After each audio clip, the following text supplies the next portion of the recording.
This is the Dollemore Daily, and I'm Jesse Dollemore. I am an equal opportunity criticizer. When I see fit that it is necessary to criticize the power structure, I'm going to do it, whether that be Donald Trump or whether that be the Biden administration or the Democrats, a party of which I am a member. I've said before that I believe that the team sport of politics is corrosive. It is an acrid odor in the air. It disgusts me. And I don't play that game. When a mistake is made, it needs to be called out because we owe it to ourselves and our country, if we truly love it, to hold our leaders accountable. A lot of people feel the same way. A lot of people are asking questions about what is taking so long to prosecute Donald Trump, let's say. It doesn't seem like there's any movement in this area. Why is the Select Committee looking into the events of January 6th? Why are they sending out requests rather than just going straight for the gusto and issuing subpoenas? These are some of the calls I'm going to play right now. I've got 3, and we'll address them as we go. Hi, Jesse. This is Michelle. Very quickly, I've noticed a lot of videos coming into my YouTube feed regarding a dystopia. And I know you're a very optimistic person, but I am wondering what your thoughts are about that based on the fact that the Democrats seem to be playing footsie with each other and not really appear to be very serious about prosecuting those responsible for the state of our democracy and the way it is right now. Love to hear what you think. Thank you. Goodbye. Yeah, listen, I think this is a valid criticism. I think that, and look, there's a lot of people out there who will disagree with me, and that's okay. Reasonable people can disagree. But I believe that the right to vote and protecting voting rights is more important than the filibuster being around, which is an anti-democratic rule in the Senate anyway, giving the minority, the political minority, the people who didn't get elected, the voice of the people ultimately speaks there, giving the minority way too much power. When Democrats win elections, the mandate is from the people to lead. The people agreed with the agenda of the party in power, and it should be respected. So I do believe oftentimes, too often, we'll say, Democrats are, to use your term, Michelle, playing footsie with one another rather than doing what is actually important for America. And that includes protecting women's reproductive health rights.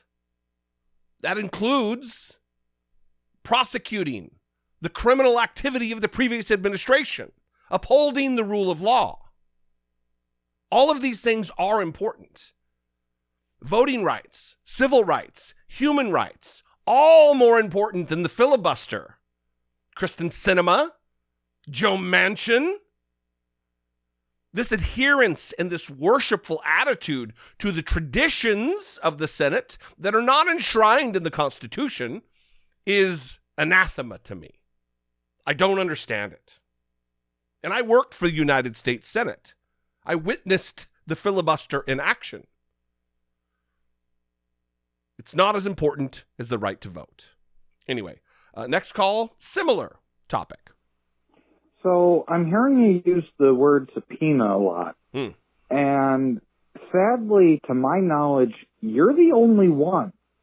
I haven't heard it from any of the congressmen on the committee. I mean, I've heard them say that they'll ultimately be willing to. But my point and question is that they are only just sending out polite requests. They're asking that information be preserved. They're not sending out demands in the forms of subpoenas. And they're still getting this hyperbolic reaction from the right. So I'm wondering, why aren't they just sending out the subpoenas? If they're already going to get the most extreme, we turn ours up to 11 reaction from the right, from just polite requests, why bother with the polite requests? Expedited process. Interested in your thoughts. I couldn't agree more with those two. There's 2 points that I really, or one point, and then I'll elaborate on it. And that is, they're going to freak out anyway. there's going to be a freak out no matter what, whether they be requests, polite requests to preserve information, as the letter that I read the other day from those idiot Congress people, or just a demand, just a straight up legally issued, legally binding subpoena to compel testimony and compel records production. It's going to be a freak out no matter what. So what is this playing coy or this overabundance of fairness and charity on the part of Democrats? I don't understand it. For a long time, Democrats have been so obsessed with what they perceive as bipartisanship and fairness that they ignore the people they represent, the American people. Their obsession with, my good friend across the aisle, and treating their colleagues with deference rather than doing what they're paid to do, which is represent you and me. I don't know. If I had Benny Thompson's ear, if you're represented by Benny Thompson, send him this video with the timestamp. Sir, Honorable Congressman Benny Thompson, get to getting. Issue subpoenas. Skip the part where you're asking nicely and using pretty please. Ignore the cherries on top. Get right to using your power. You have the power of subpoena.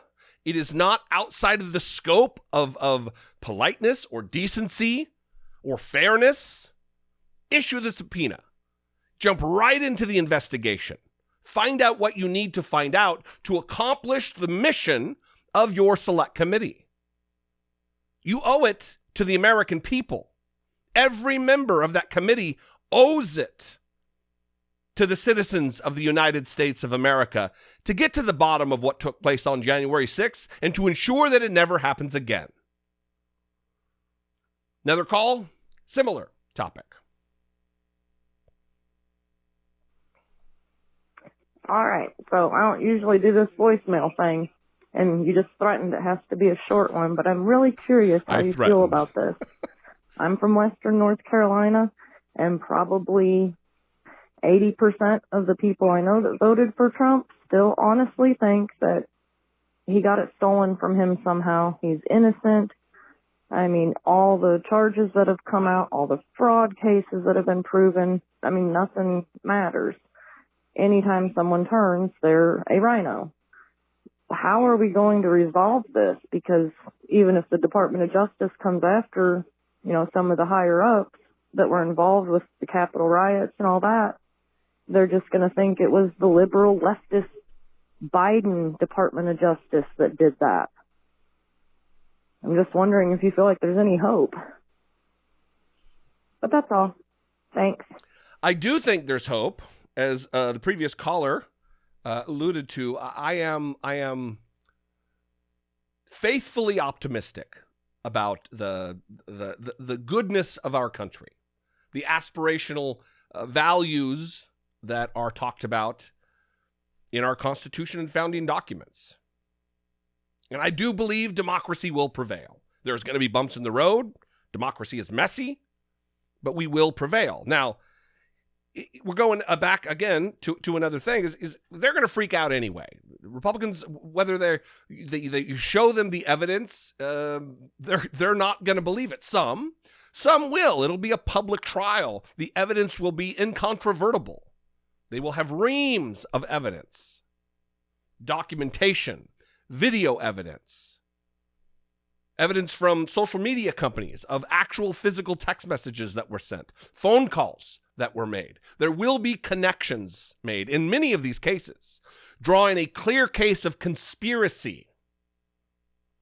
That's both for the January 6th committee and also Donald Trump.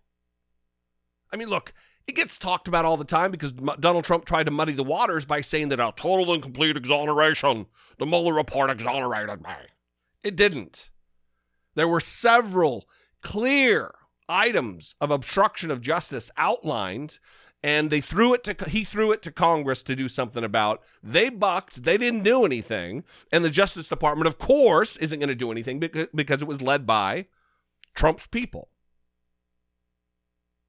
That's why right now it's so important for Merrick Garland to goddamn do something. Mr. Attorney General, do something. We know what Donald Trump did. The evidence is clear.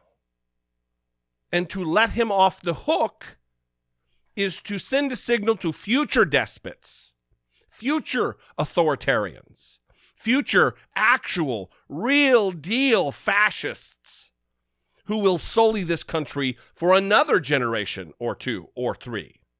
Sending a signal to them that it's okay. As long as you get through the term, you don't get impeached and removed, you're good to go. We're doing a disservice to our children and grandchildren and their progeny if we do not uphold the rule of law. Because if the rich and powerful can get away with it, but then I get prosecuted if I do something, what kind of equal justice under the law do we actually have? And if this 4 years ends and Donald Trump is not prosecuted, justice was not served. And the Biden administration will have failed us. The Biden Justice Department will have failed America. What do you think, though? I'd love to know. You can call 714-576-4054. Of course, you can email me daily at dollemore.com. Thank you very much. Follow me on social media. I'm on Twitter, Instagram, TikTok. And if I bring you value, and only if I do, listen, I ask for people to support my work and help produce my work by becoming a channel member or going over to Patreon. But if I just, he's okay, then find somebody on the platform to support that person. Whether it be Farron or David Packman, somebody else out there who has a Patreon or a channel membership, throw that person a couple bucks a month, because these are crazy times and corporate sponsored news and corporate approved messages shouldn't be the only ones out there. That's why independent media is so important. Anyway, you guys know what to do. I love you. I'll see you next time. Be genuine. Take care of one another.